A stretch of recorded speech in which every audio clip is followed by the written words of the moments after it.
how to change your WordPress admin password. So this is gonna be pretty simple.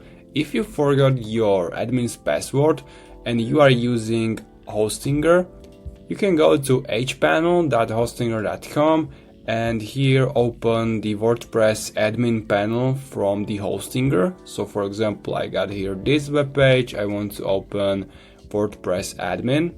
It's gonna open my WordPress panel without entering any password, even if you forgot it.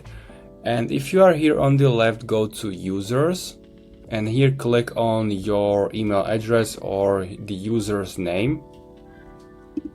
And here you're gonna scroll down until you find account management, and here is the new password. So you're gonna set a new password here, and you can hide it, you can show it, and select and enter here your new password.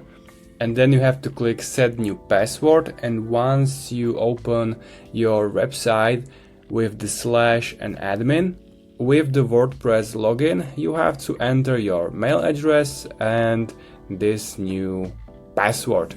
So if you have any questions, make sure to comment, make sure to subscribe, and see you next time.